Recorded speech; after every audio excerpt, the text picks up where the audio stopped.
Passage. యోహాను సువార్త, రాయమాకండి, అప్పుడే రాయమాకండి, ముందు తెరవండి. యోహాను సువార్త 3వ అధ్యాయం మొదటి 15 వచనాలు ఎదురు పెట్టుకోండి. యోహాను సువార్త 3వ అధ్యాయం మొదటి 15 వచనాలు. చూడకుండా చెప్పొచ్చు ఎవరైనా, ఏముంది అక్కడ? నికోదేము ఉన్నారు. ఇట్లాగే ఎవరిని అడిగితే వాక్యం ఉందన్నారు ఎవరు? నికోదేము యేసుక్రీస్తు వారిని దర్శించడానికి వచ్చిన సందర్భం ఉంది. సో కుసేపు మీ పేపర్ని, నికోదేము ప్యాసేజ్ని ప్యారలల్గా పెట్టుకోండి, క్విక్గా చదువుకుంటూ వెళదాము. ఇప్పుడు మనం లెసన్ టైటిల్ రాయలేదు, అర్థమైంది కదా? లెసన్ టైటిల్ రాయలేదు. తర్వాత స్క్రిప్చర్ ప్యాసేజ్ రాసుకున్నాం. యోహాను సువార్త 3వ అధ్యాయం మొదటి వచనం నుంచి 15వ వచనం. ఇదంతా పిల్లలకి చెప్పాల్సిన అవసరం లేదు. ఈ టెంప్లెట్ ఎవరి కోసం? మన కోసమే. సో ఈ 15 వచనాలు నేను స్టడీ చేస్తున్నాను.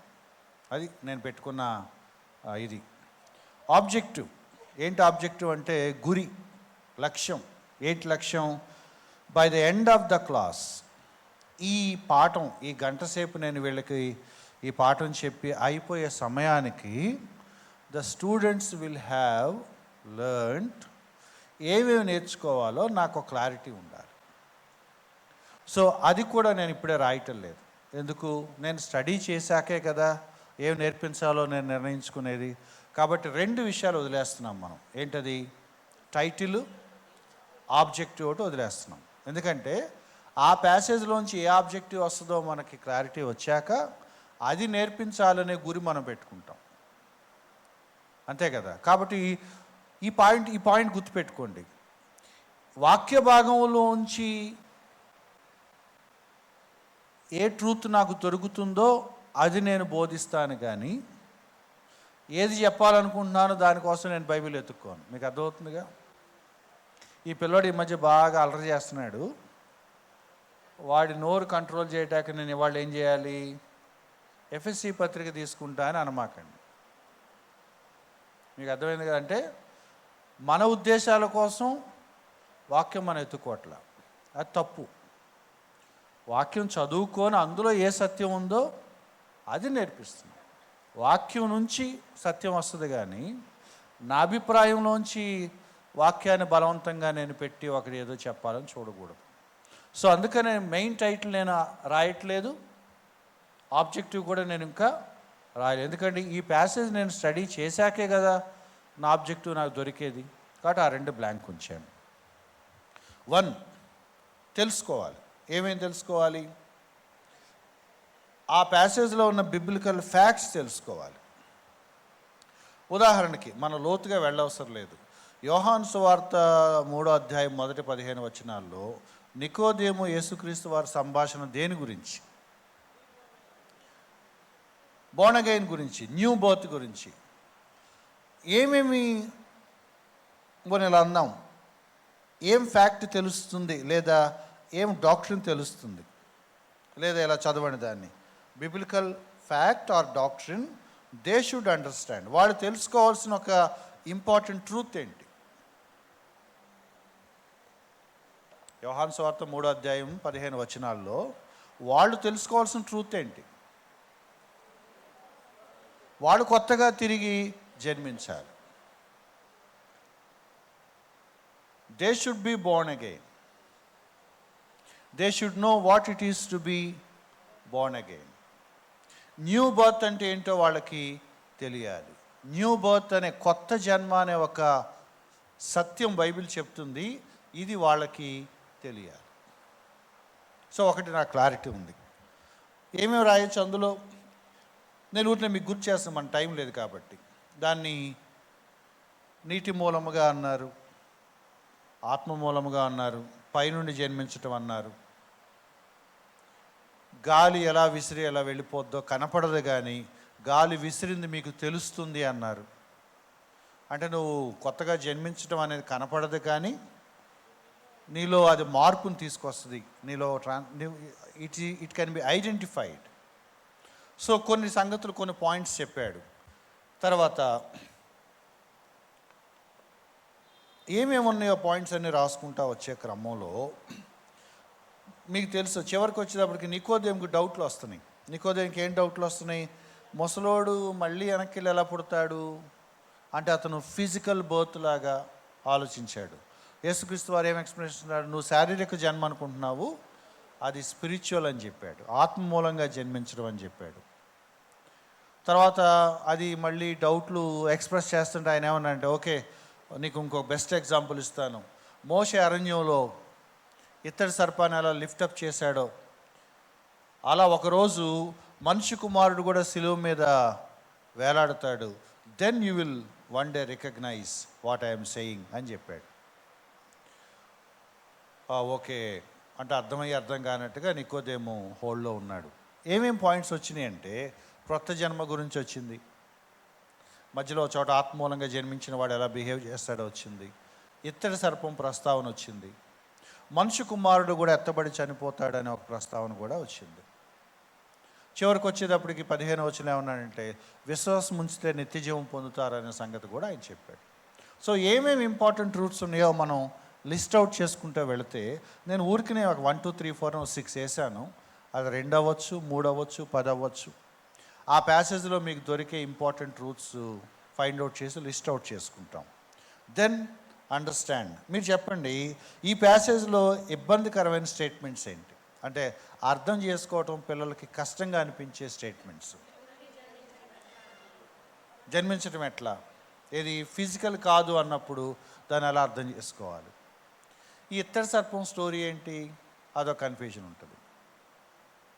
సో ఏమేమి ఇబ్బందికరమైన ఉన్నాయో వాటిని లిస్ట్ అవుట్ చేసుకొని, టీచర్ బాధ్యత ఏంటంటే వీటిని సింప్లిఫై చేసి ఎక్స్ప్లెయిన్ చేసే బాధ్యత. ఎందుకు, ఇవి అర్థం కాకపోతే ఆ డిస్కషను పూర్తిగా సారాంశం వాళ్ళకి అర్థం కాదు. సో అర్థం చేసుకోవాల్సిన విషయాలు కొన్ని, అంటే ఏవైతే నేను ఖచ్చితంగా పనిగట్టుకొని ఎక్స్ప్లెయిన్ చేయాలని ఉన్నాయో అవి మీరు నోట్ చేసుకోవాలి. The passage and the truths in it, అది కూడా ఎలా, కాంటెక్స్టువల్. ఇప్పుడు మీరు ఒక చిన్న ట్రిక్కీ క్వశ్చన్ అడుగుతాను. యోహాను సువార్త 3వ అధ్యాయం ఎవరు రాస్తున్నారు? యోహానే రాస్తున్నాడు. యోహాను ఎత్తడి సర్పం చెప్పడం కోసం రాశాడా, కొత్త జన్మ గురించి రాశాడా? కొత్త జన్మ గురించే రాశాడు. మరి ఇత్తడి సర్పం దేనికి? అది అర్థం చేసుకోవడానికి ఇది ఎగ్జాంపుల్ చెప్పాడు. కాబట్టి ఫోకస్ దేని మీద ఉండాలి? కొత్త జన్మ మీదే ఉండాలి. మరి ఇప్పుడు నేను ఇత్తడి సర్పానికి ఎంత టైం ఇవ్వాలి? కొంచెం టైమే ఇవ్వాలి. ఎందుకు, నా ఫోకస్ మెయిన్ ట్రూత్ కాబట్టి. సో నేను ఇప్పుడు ఏం చేస్తున్నానంటే, ఈ ప్యాసేజ్లో ఉన్న ట్రూత్స్ని సెగ్రిగేట్ చేస్తున్నాను. మెయిన్ ఫోకస్ దేని మీద ఉండాలి, దానికి ఉపయోగపడే అదర్ థింగ్స్ ఏంటి, సైడ్ ట్రాక్లో ఉండే పాయింట్స్ ఏంటి. కొంతమంది, ఒక ఆయన ఇలా చేశాడట. నికోదేము అంటే ఎవరో తెలుసా? సన్హెడ్రిన్ సభ్యుడు. అంటే ఇన్ఫర్మేషన్ గ్యాదర్ చేశాడనమాట. సన్హెడ్రిన్ అంటే ఎవరు? యూదులు ఒక పెద్ద కౌన్సిల్ తయారు, 70 మంది ఉంటారు అందులో. సన్హెడ్రిన్ సభ్యుడిగా ఉండాల్సిన లక్షణాలు ఏంటంటే, ఆయన చేసి గంట అయిపోయిందంట. సన్హెడ్రిన్ గురించి చెప్పేవాడు గంట అయిందంట. యోహాను భక్తుడు సన్హెడ్రిన్ చెప్పడం కోసం రాశాడా? రాయలేదు. ఇప్పుడు మీరు చెప్పండి, సన్హెడ్రిన్ గురించి నేను మాట్లాడుకుంటే ఎంతసేపు మాట్లాడచ్చు? 1 or 2 లైన్స్ అంతే. నా ఫోకస్ సన్హెడ్రిన్ కాదు.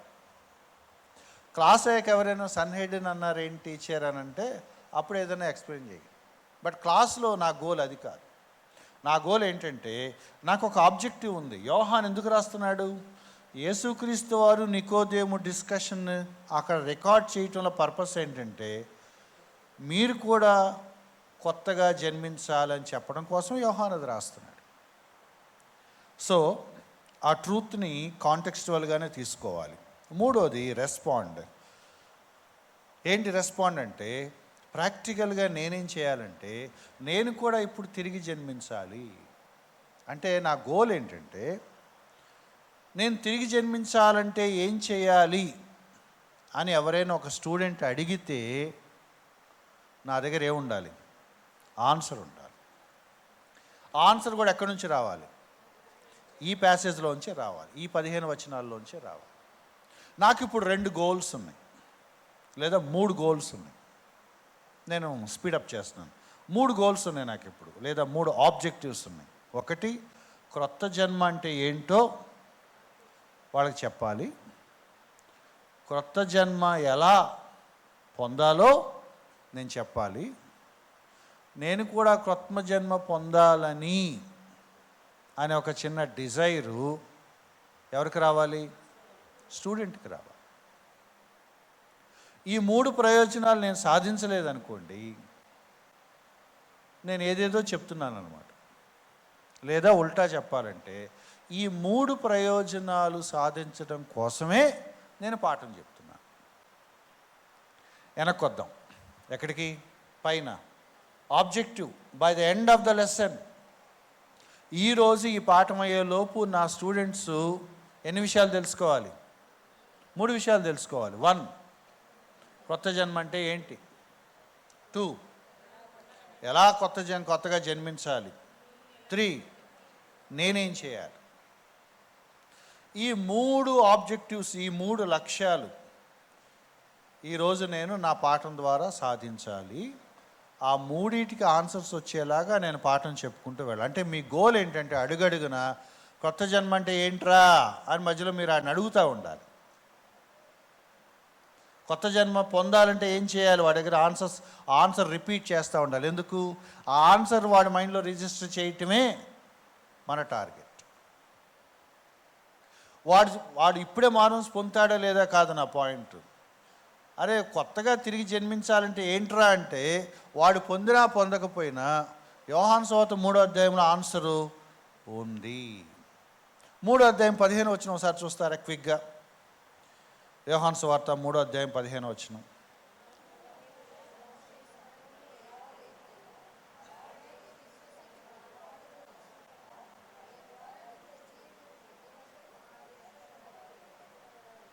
మూడో అధ్యాయం 15 వచనం ఎదురుగా పెట్టుకుంటే నేను కొన్ని క్వశ్చన్లు అడుగుతున్నాను. 11వ వచనం, కొత్తగా జన్మించడం అంటే ఏంటి? 11వ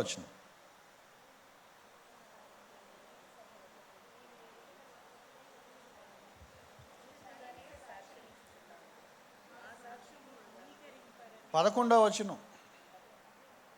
కొత్తగా జన్మించడం అంటే ఏంటి?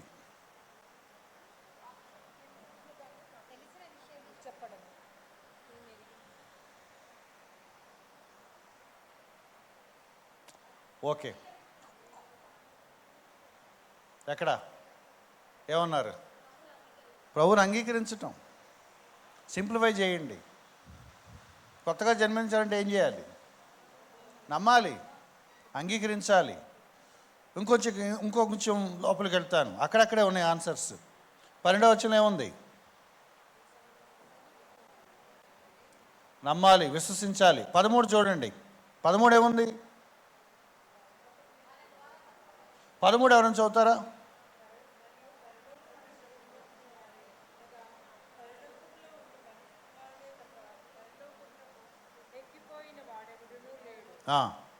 చదువు.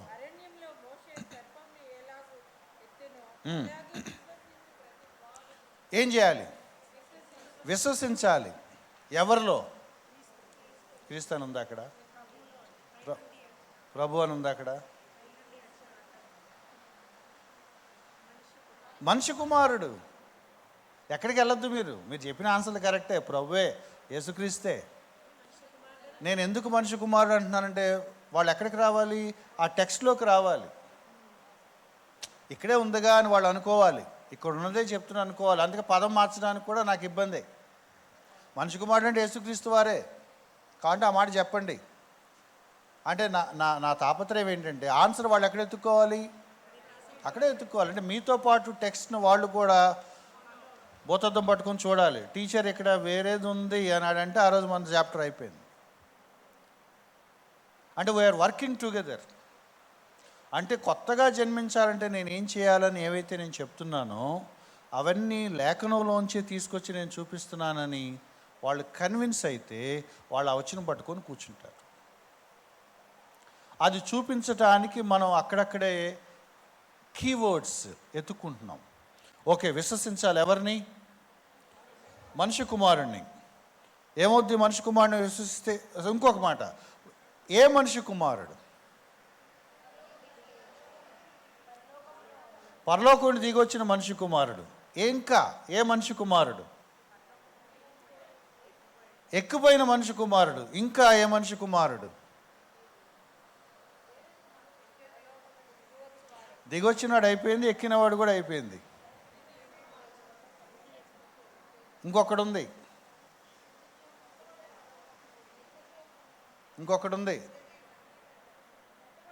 ఎత్తబడిన మనిషి కుమారుడు.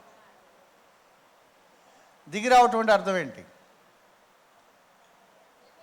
భూమి మీదకి వచ్చి పుట్టడం. ఎత్తబడటం అంటే అర్థం ఏంటి? శిలువ మీద ఎలాడటం. ఎక్కిపోవటం అంటే అర్థం ఏంటి? ఆరోహణం అవటం. అంటే ఏం చెప్తున్నాడు? పుట్టింది మొదలుకొని మరణము, జీవితము, పునరుద్ధానము, ఆరోహణం, ఆయన ఎంటైర్ లైఫ్ని మనం నమ్మాలి. ఓకే, అన్నీ అక్కడే ఉన్నాయి. ఇంకొంచెం ముందుకెళ్దాం. విశ్వసిస్తే ఏమవుద్ది? లాస్ట్ వచనం, ఆ పేరా లాస్ట్ వచనం. విశ్వసిస్తే ఏమవుద్ది? నిత్యజీవం వస్తుంది. ఇంకా నశించం. Very good. ఎవరు విశ్వసించాలి? ప్రతివాడు విశ్వసించాలి. మన దగ్గర రెడీమేడ్ ఆన్సర్ ఉంటుంది, మనమే. అంటే నేనేం చేస్తున్నాను? టెక్స్ట్లోకి వెళ్తున్నాను. మనమే అని మనం అప్లై చేస్తాం. బట్ ఎవరు అంటే వాళ్ళ దగ్గర ఆన్సర్ ఏంటంటే అందరూ, ప్రతివాడు. ఇంకా ఇప్పుడు చెప్పండి, ఏమి మాట్లాడుకున్నాం? విశ్వసించటం ఎవరిలో? మనిషి కుమారుడు. దిగి రావటం, మరణించటం. ఓకే, విశ్వసిస్తే ఏమవుద్ది? నిత్యజీవం వస్తుంది. ఇంకా నశించకుండా ఉంటాము. ఇప్పుడు చెప్పండి, నేను కొత్తగా జన్మించాలంటే ఏం చేయాలి? ఇప్పుడు దాకా మాట్లాడేవన్నీ కన్సాలిడేట్ చేసి ఒక సెంటెన్స్ చెప్పండి నాకు.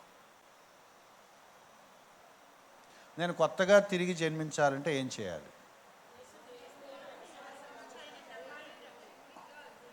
ఎక్కడి నుంచి వస్తారు? పరలోకం నుండి దిగొచ్చిన, శిలువ మీద మరణించిన మనిషి కుమారుణ్ణి అంగీకరించి లేదా విశ్వసిస్తే నశింపక నిత్యజీవం పొందుతారు. మీకు ఇంట్రెస్టింగ్ పాయింట్ చెప్పనా? ఇదంతటినీ మనలాగానే యోహాను భక్తుడు 16వ వచనంలో రాశాడు. దేవుడు లోకం ఎంతో ప్రేమించెను, తన అద్వితీయ కుమారునిగా పుట్టిన వాని యందు విశ్వసించి ప్రతివాడు నశింపక నిత్యజీవం పొందినట్లు ఆయన అనుగ్రహించాను. It's the summary of 15 verses.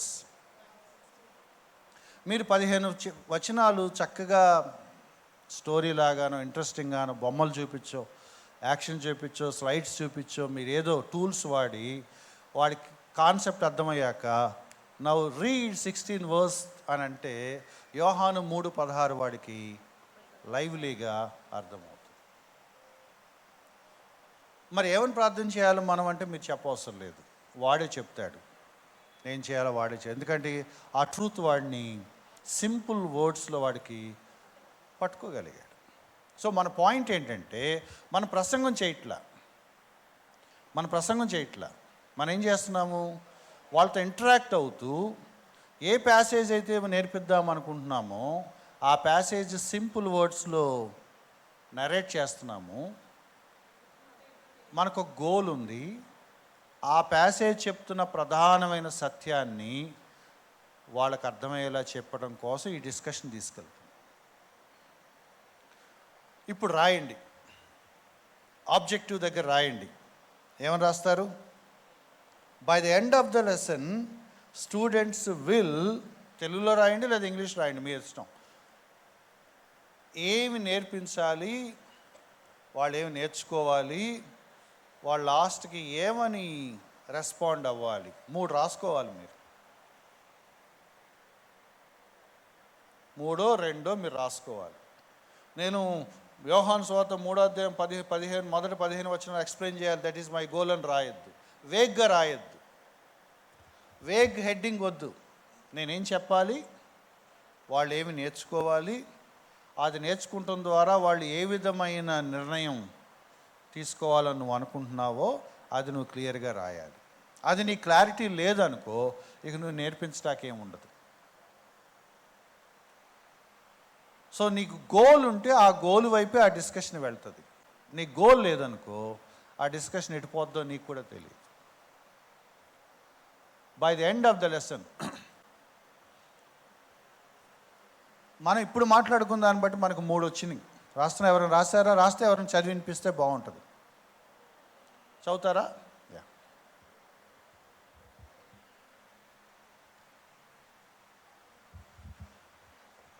Explain about like being born again, and second one is how to be born again, and desire, like develop desire for them to be born again. ఇక్కడ ఎవరైనా రాసారా? ఇంకా మొదలెట్టలేదా? ఇంకా పుట్టలేదా? ఇంకెవరైనా తెలుగులో ఎవరైనా రాసారా?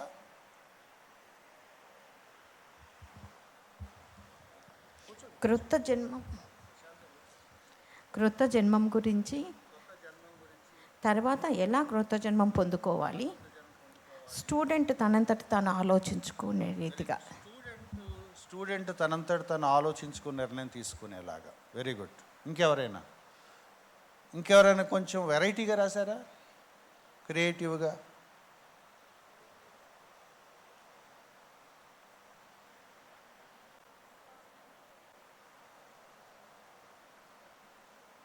Anyone? Okay, objective మీకు అర్థమైంది కదా. ఇది ఊరిన శాంపిల్ టెంప్లెట్. ఇది అంటే మీ టెంప్లెట్ కనుక మీకు ఇచ్చిన హ్యాండ్అవుట్ చూస్తే 3 సబ్ హెడ్డింగ్స్ ఉన్నాయి. Know, understand, respond.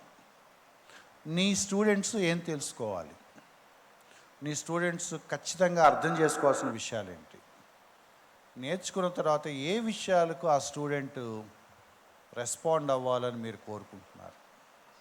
సో మీ దగ్గర ఒక క్లారిటీ ఉంటే ఇక మీరు గాడి తప్పరు. పక్క మధ్యలో మీకు చార్లెస్ స్పర్జన్ గుర్తొచ్చినా కూడా, స్పర్జన్ గారు మాకు ఇప్పుడు మ్యాచ్ అవ్వదు, మేము నికోదేమ్ గారి దగ్గర ఉన్నాము కాబట్టి మీరు తర్వాత రండి అని అనాలి మీరు. అది ఆత్మ నడిపింపులాగా ఆ స్టోరీ చెప్తా కూర్చోవద్దు. నేను ఎందుకు పేపర్ వర్క్ చేస్తున్నాను? ఒక రూట్ మ్యాప్ రాసుకుంటున్నాను. ఇక ఇందులో ఉన్న ప్రకారమే వెళ్తాను, ఇంకెక్కడ డీవియేట్ అవ్వను. నేను అనుకున్న గోల్ రీచ్ అవ్వటానికి దేవుడిని ప్రార్థనాపూర్వకంగా అదే టీచ్ చేస్తాను. నా గోల్ ఏంటంటే by the end of this session ఒక లైన్ 2 లైన్లు వాళ్ళు చెప్పగలిగి ఉండాలి. How to be born again అంటే వాళ్ళ దగ్గర ఆన్సర్ ఉండాలి. ఆ ట్రూత్ వాళ్ళకి అర్థమైనప్పుడు మరి నాకు ఇది తెలుసు కానీ మరి నేను చేశానా లేదా అనే ఒక థాట్ లోపల, సత్యం వాళ్ళని ఏం చేయాలంటే స్వతంత్రం చేయాలి, ఆలోచింప చేయాలి, కొంచెం యాక్షన్ మొదలవుద్ది అనమాట. సో ట్రూత్ చెప్పకుండా మనం వాళ్ళ రెస్పాన్స్ కోరుకుంటే ఏముండదు. మన గోలు ట్రూత్ని డ్రైవ్ చేయటం. డ్రైవ్ చేయటం అనే మాట మీరు ఎప్పుడైనా విన్నారు లేదో, ఈ మధ్య మోడర్న్ ఇంగ్లీష్లో స్క్రూ అనే పదం వాడుతున్నారు. మీకు అర్థమయ్యేలా చెప్పాలంటే, ఆ మిషన్ ఉంటుంది చూసారా, గన్ను లాంటి మిషన్, గోడలో పెట్టి ఏం చేస్తున్నారు, బటన్ నొక్కితే గుర్రం లోపలికి వెళ్ళిపోతుంది. అదనమాట. ఆ ట్రూత్ని ఇలా మైండ్స్లోకి ఏం చేయాలి, నువ్వు చొప్పించాలి. నువ్వు ఎన్ని రకాలుగా చెప్తావో, ఎంత షార్ప్గా, ఎంత కన్విన్సింగ్గా చెప్తావో, ఎంత రిపీటెడ్గా చెప్తావో. ఏం చెప్పారు ఇవాళ మీ టీచర్ అని అంటే, ఇంట్రెస్టింగ్గా ఉంది, ఇంట్రెస్టింగ్గా లేదు, ఈ మాటలు వద్దు. ఏం చెప్పారంటే అని 1-2 లైన్స్ వాళ్ళు చెప్పగలిగేలాగా మనం చెప్పాలి. ఒక 2 లైన్లు వాళ్ళంతటా వాళ్ళు ఇవాళ ఇలా చెప్పారు అని అన్నప్పుడు, అమ్మయ్య నేను అనుకున్నది వాళ్ళకి అర్థమైంది. ఇక మిగతా కార్యం ఎవరు చేస్తారు? దేవుడు చేస్తాడు, పరిశుద్ధాత్మకు అప్పగిస్తాం. నేను అనుకున్న ఒక స్టేట్మెంట్, ఒక ట్రూత్ అయితే నేను వాళ్ళ మనసులకి ఎక్కించగలిగాను. That's the goal. ఈ టెంప్లెట్ మీకు ఎందుకు ఇచ్చామంటే, ఇలాంటి ఒక 5, 6, 10 జిరాక్స్ తీసి పెట్టుకోండి, లేదా మీరే రాసుకోండి. నేను ఒక టెంప్లెట్ ఇచ్చాను. మీరు ప్రిపేర్ అయ్యేటప్పుడు ఈ పేపర్ పక్కన పెట్టుకొని, ఇది అవసరం లేదు, ఇది చెప్పాలి, ఇది 1 minute కూడా అంత అవసరం లేదు, ఇది మాత్రం ఒక 2-3 minutes ఆగి ఎక్స్ప్లెయిన్ చేయాలి అని మీరు విడగొట్టుకునే క్రమంలో ఏమేమి నేర్పించాలి, ఏమేమి డ్రైవ్ చేయాలి, ఏ విషయాలకు స్టూడెంట్స్ రెస్పాండ్ అవ్వాలని మీరు కోరుకుంటున్నారు, by the end of the session నేనేం నేర్పించగలిగి ఉండాలి, అవి మీరు రాసుకోవటం మీకు రావాలి. ఒకసారి మీరు అది రాసుకోవటం 1-2 ప్యాసేజ్ కనుక మీరు వర్క్ చేస్తే మీకు అది ఈజీ అయిపోతుంది. ఇదేంటంటే ఫెన్సింగ్ అంటారు దీన్ని. నా మాటలు అర్థం చేసుకోండి. ఫెన్సింగ్ అంటారు. ఫెన్సింగ్ అంటే ఏంటో తెలుసా? మన స్థలం చుట్టూ చిన్న ప్రహరీ వేస్తాం, తీగలో గోడో దడో ఏదో కట్టుకుంటాం. నేను ఈ లెసన్కి ఒక ఫెన్సింగ్ వేసుకుంటున్నాను. ఈ లెసన్లో నేను నేర్పించాల్సినవి, వాళ్ళకి అర్థమయ్యేలా చేయాల్సినవి, నేను ఫోకస్ చేయాల్సినవి కొన్ని పెట్టుకున్నాను. ఇంక ఈ దాటి బయటికి వెళ్ళను. నేను ఈ పరిధి దాటి వెళ్ళను. పిల్లల మధ్యలో వేరే ఏమైనా డౌట్ అడిగినా కూడా, అరే అది మనం తర్వాత మాట్లాడదాం, మన ప్యాసేజ్ దాటి బయటికి వెళ్ళట్లేదు. నేను ఎగ్జాంపుల్ కోసం ప్యాసేజ్ తీసుకున్నాను. సమ్ టైమ్స్ 1 single verse కూడా మీరు ఒక క్లాస్ అంతా తీసుకెళ్ళచ్చు, అందులో ఉన్న కంటెంట్ బట్టి. So this is all about paper work. Prepare అవ్వటానికి మీరు ఎక్కడ చదువుతారో, ఏం తిరగేస్తారో, ఏ నోట్స్ తెచ్చుకుంటారో ఇక మీ బాధలు మీయే. కానీ రాసుకునేటప్పుడు మాత్రం ఒక టెంప్లెట్లో గనక, ఒక ఫార్మాట్లో గనక మీ లెసన్ ప్లాన్ తెచ్చుకుంటే, నాకు ప్లాన్ ఉంది, ఏం చేయాలనుకుంటున్నావు అంటే, ఇగో ఒక ప్లాన్ పెట్టుకున్నాను, ఇది ఉన్నట్టుగా అమలు చేయటమే నా టార్గెట్. ఇంకో మాట చెప్పి నేను క్లోజ్ చేస్తాను. దీన్ని డ్రైవింగ్ అన్నాడు ఎవరో ఒక ఆయన. డ్రైవింగ్ అన్నారు అంటే మీరు స్టీరింగ్ దగ్గర కూర్చుంటారన్నమాట. సిస్టర్ ఇవాళ ఏం బోధిస్తున్నారు అని ఎవరిని అడిగారు అనుకోండి, ప్రభువే నడిపించాలని మీరు అన్నారు అనుకోండి, అర్థం ఏంటి? ఆ డ్రైవర్ ఎక్కడికి వెళ్తున్నాడు ఆయనకి తెలియదు. కూర్చొని ఏం చేస్తూ ఉంటాడు? కనపడిన ప్రతి సందులోకి తిప్పుతాడు. ఎక్కడ ఆగుతారు అంటే, ఎందుకే బయలుదేరాడో తెలియదు, ఎక్కడ ఆగుతాడో తెలియదు, ఎప్పుడు ఆగుతాడు అది కూడా తెలియదు. ఈ సండే స్కూల్ సూపరింటెండెంట్ గారు వచ్చి దండం రా అనే వరకు చెప్తారు. అదే ప్రొఫెషనల్ డ్రైవర్ అనుకోండి, you will have a name board and you will have a destination. నేను కూకట్పల్లి వెళ్తున్నాను, అటు రావా? అటు రాను. కూకట్పల్లి తర్వాత అక్కడ ఆగిపోతాను, అక్కడ నేను దిగిపోవాలి, మీరు దిగిపోవాలి. అది ఫోకస్ ఉంటుంది, క్లారిటీ ఉంటుంది. దీన్ని ఇంగ్లీష్లో ఏమంటున్నామంటే క్లారిటీ ఆఫ్ థాట్ అంటున్నాం. అంటే ఏం చెప్పాలో నాకొక స్పష్టత ఉంది. ఆ స్పష్టత నాకు ఎక్కడి నుంచి వస్తుంది? నేను ప్రిపేర్ అయిన వాక్య భాగం నుంచి వస్తుంది. ఏం చెప్పాలని నేను అనుకున్నానో దానికి నేను కమిటెడ్గా ఫిక్స్ అయిపోయి అదే నేను నా స్టూడెంట్స్కి నేర్పిస్తాను. నాకు ఎక్కువ సంగతులు తెలియచ్చు కాక నేను ఇప్పుడు చెప్పను. 1 truth 1 time. 1 truth 1 time. ఒక క్లాస్కి ఒక సత్యాన్ని కనుక మీరు వాళ్ళ మనసులోకి ఎక్కించగలిగితే చాలు, మీ పని అయిపోయింది. ఈ వాటికి ఓకే. ఎప్పుడు పనిచేస్తుంది we don't know. Charles Spurgeon అని ఆయన ఇలా అన్నాడట. ఆయన ఏమన్నాడంటే, కొబ్బరికాయని పగలగొట్టే ప్రయత్నం చెప్తారు, ఇలా కొడతాం, పగలదు, మళ్ళీ కొడతాం, మళ్ళీ కొడతాం, మళ్ళీ కొడతాం, మళ్ళీ కొడతాం, లాస్ట్ కొట్టగానే ఒకసారి 2 ముక్కలు అవుతుంది. ఎవరు కొట్టడం వల్ల పగిలింది? అందరూ. లాస్ట్ స్ట్రైకింగ్ ఎవరిదైతే వాళ్ళది కాదు. సురేష్ గారు వాక్యం చెప్పినప్పుడు దేవుడు నమ్ముకున్నానని అంటారే, అది పిచ్చి మాట. సురేష్ది లాస్ట్ దెబ్బ, దానికి ముందు చాలా దెబ్బలు తగిలినాయి. ఒక్కొక్క క్లాస్కి ఒక్కొక్క ట్రూత్తో మనం ఏం చేస్తున్నాం, ఒక్కొక్క స్ట్రైకింగ్ ఇస్తున్నాం. One day it will break open. నా క్లాస్ బట్టి ఎవడు దేవుడు నమ్ముకోడు. ఒకవేళ నా క్లాసులు దేవుడు నమ్ముకుని ఎవడన్నా అంటే ఆడు మనకు ఊరికి లేనిపోయిన క్రెడిట్ ఇస్తున్నాడు అంతే. But every class matters. నేను చెప్పింది మీకు అర్థమవుతుంది కదా. Every class is important. Every class has a power. ఒక్కొక్క దెబ్బ తగులుతూ ఉంటుంది, ఒక్కొక్క ట్రూత్ డ్రైవ్ అవుతూ ఉంటుంది. ఎట్ వన్ సర్టైన్ పాయింట్ వాళ్ళ కన్విక్షన్ వచ్చినప్పుడు then they will open their hearts. So every class is important and every lesson matters. ఇది అంత ఇంపార్టెంట్ లెసన్ కాదని మీరు అనుకోవద్దు, ఎందుకంటే ఇది పడకపోతే ఆ హృదయం ఓపెన్ అవ్వదు. So will close here. ఇంకొక మాట చెప్పి క్లోజ్ చేస్తాను. ఒక చిన్న టాస్క్ మీకు ఏంటంటే, డిసిప్లిన్స్ అనే మాట మీకు అర్థమయ్యేలా చెప్తాను. డిసిప్లిన్ అంటే ఒక స్పిరిచువల్ క్రమశిక్షణ. మనం పాఠాలు చెబుతూ పిల్లలకి కొన్ని డిసిప్లిన్స్ నేర్పించడం మన బాధ్యత. ఇప్పుడు రోజు బైబిల్ చదవరా అని మీరు చెప్తే వాడికి ఎక్కదు, వాడు చేయడు కూడా. కానీ ఎక్కడో ఒక లెసన్ చెప్పాక ఆ లెసన్ వాడికి కన్విన్స్ అయితే, ఇప్పటి నుంచి నేను రెగ్యులర్గా చదువుదాం అనుకుంటున్నాను అనేలాగా ఒక పాఠం మీరు ఇవ్వగలిగితే then he will start that.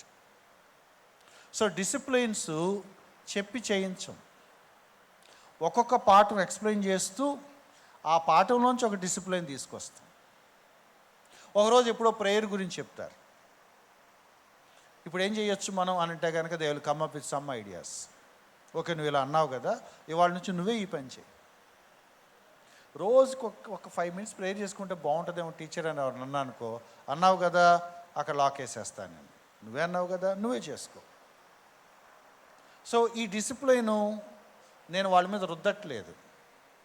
వాళ్ళంతటా వాళ్ళు తీసుకొచ్చిన ఒక ఐడియాని వాళ్ళకే నేను బైండప్ చేసి నువ్వు ప్రాక్టీస్ చేయమని చెప్తున్నా. సో నేను కొన్ని లిస్టులు పెట్టి మీరు ఫాలో అవ్వమని చెప్పట్లా. నా పాయింట్ మీకు అర్థమవుతుందా? లెసన్లో ఉంచి అప్లికేషన్లో ఉంచి వస్తున్న ఒక ట్రూత్ని ఇక్కడ నుంచి మీరు ఇది ఫాలో అవ్వండి ఒక డిసిప్లిన్ నేను అలవాటు చేస్తున్నాను. ఇలా గనక మనం మాట్లాడితే ఎన్ని డిసిప్లిన్స్ వస్తాయి? క్లాస్ కోడ్ ఏదో దొరకచ్చు. పేద ప్రజలతో యేసుక్రీస్తు వారు చాలా ప్రేమగా మాట్లాడేవాళ్ళు. మనం ఏం చేయొచ్చు అన్నాను అనుకో, ఎవరో ఒకళ్ళు ఏమంటారు, మనం కూడా వాళ్ళతో ప్రేమగా మాట్లాడాలి అన్నాం అనుకో, okay you take it for this. So ఇక్కడ నుంచి మనం కొంతమంది కనపడినప్పుడు వాళ్ళని అసహించుకోకూడదు, వాళ్ళతో మంచిగా ఉండాలి. సో కాంటెక్స్ట్లోంచి నాకేదైనా ఒక ప్రిన్సిపల్, ఒక ప్రాక్టీస్ చేసే ఒకటి దొరికితే అది నేర్పిస్తాం. వీటికి అంతు లేదు. ఎందుకు? అలా మనం చేయాల్సిన ప్రాక్టికల్ థింగ్స్ చాలా ఉంటాయి. బట్ ఒక్కొక్కటి డిసిప్లిన్ పేరు మీద నేర్పిస్తూ ఉంటే 10 నేర్పిస్తే 3 నేర్చుకున్నా సంతోషమే. ఎక్కడ నేర్చుకున్నావి 3? మా సండే స్కూల్లో నేర్చుకున్నా. సో పాయింట్ ఏంటంటే, ఒక రిలిజియన్ లాగా ఓ 10-20 లిస్ట్ ఇచ్చి ఇవన్నీ మనం చేస్తే విశ్వాసం లేకపోతే లేదు అవి వద్దు మనకి, అవి వర్కౌట్ అవ్వవు. ఒక్కొక్క లెసన్ 1 point 1 time 1 discipline. అందులో ఏదైనా ప్రాక్టికల్ టేక్అవే ఉంటే ఇక నుంచి ఇలా చేద్దాం, కొంతమంది దాన్ని తీసుకుంటారు. సో టేక్అవే ఏంటి వాళ్ళ అన్నప్పుడు ఏమని ప్రార్థన చేసుకోవాలి? 1, నేనేమన్నా కొత్తగా స్టార్ట్ చేయాలా? 2. సో స్పిరిచువల్ డిసిప్లిన్స్ అనగానే రోజు బైబిల్ చదువుకుందాం, రోజు ప్రార్థన చేసుకుందాం, వారం చర్చికి వెళ్ళి అక్కడ అయిపోవద్దు. ఒక్కొక్క లెసన్లోంచి ఏమొస్తాయో అవి తీసుకుందాం. అవి మనం గనక వాళ్ళకి నేర్పిస్తూ ఉంటే, ఫర్ ఎగ్జాంపుల్ ఇంకొక చెప్తాను. ఒంట్లో బాగాలేదు ఎవరికో, ఏం చేయొచ్చు? మన సండే స్కూల్లో ఒక అబ్బాయికి ఒంట్లో బాగాలేదు, ఏం చేయొచ్చు? ఏం చేయరా? విజిట్ చేయొచ్చు. ప్రార్థన చేస్తాము బట్ విజిట్ చేయొచ్చు. అప్పుడు మీరు ఒక చిన్న డిసిప్లిన్ స్టార్ట్ చేయొచ్చు. మన సండే స్కూల్ ఎవరికి బాగాలేకపోయినా ఏం చేయాలి? అందరూ వెళ్ళి వాడిని విజిట్ చేసి రావాలి. అప్పుడు వాళ్ళు ఏం చేస్తారంటే వాళ్ళే మనం చెప్తూ ఉంటారు, టీచర్ వాడి దగ్గర మనం ఇంకా వెళ్ళలేదు, ఇప్పటికే 2 days అయిపోయింది, లేట్ అయింది. వాళ్ళు మనం ప్రెషర్ పెడతారు. సో కొన్ని ఫ్రేమ్స్ మనమే ఇరికించుకోవాలి. మనం కూడా ఇబ్బందే, కానీ నేర్పించాలి. పెద్ద పిల్లలకు బాధ్యత అప్పు చెప్తాం, అరే ఈ బాధ్యత నీదే, ఎవరు బాగాలేకపోయినా నువ్వు వెళ్ళాలి, అందరినీ నువ్వు ఇనిషియేట్ చేయాలి. సో మనం ఏం చేస్తున్నాం, పరామర్శించడం అనే ఒక డిసిప్లిన్ని నేర్పిస్తున్నాము, ఒకరికి బాధ్యత అప్పు చెప్తున్నాం. సిట్యువేషనల్ అంటే కొన్ని డంప్ చేయట్లేదు రూల్స్, మనం ఒక్కొక్క లెసన్లో ఉంచి ఒక్కొక్కటి ప్రాక్టికల్గా తీసుకొని ఏం చేయొచ్చో దాన్ని ట్రై చేస్తాం. సో ఇక్కడ నేను క్లోజ్ చేస్తాను. Teachers work is all about paper work. మీరు జుట్లు పీక్కోండి, గుండు చేసుకోండి, విగ్గు పెట్టుకోండి, పేపరు పెన్ను పట్టుకోకుండా పాఠం చెప్పొద్దు, అది చట్టరీత్యా నేరం. For the salvation of A young boy, ఒక పిల్లవాడు రక్షణ కోసం మీరు కొంచెం పేపర్ వర్క్ చేయాల్సి వస్తే, are you ready to do it? Yes. కాబట్టి ఎంత ఎక్కువ వర్క్ చేస్తారో మీ పేపర్ అంత బాగుంటుంది. మీ లెసన్ ప్లాన్ టెంప్లెట్ చూసి చెప్పచ్చు మీరు ఎంత సిద్ధపడ్డారు. మీ ఆబ్జెక్టివ్ ఏం రాసుకున్నారో 2 లైన్లు చూసి చెప్పచ్చు మీరు ప్రిపేర్ అయ్యారో లేదో. నికోదేం గురించి చెప్పాలి, వాళ్ళు అని రాసుకున్నారనుకోండి, ఏంటి అర్థం, చదివావు అసలా అంటారనమాట. ఎందుకు, నీ గోల్ నికోదేం కాదు, ఇంకా ఇంపార్టెంట్ ట్రూత్ ఏదో ఉంది, అది చెప్పటారు. Thank you. Will close here. Over to superintendent గారు.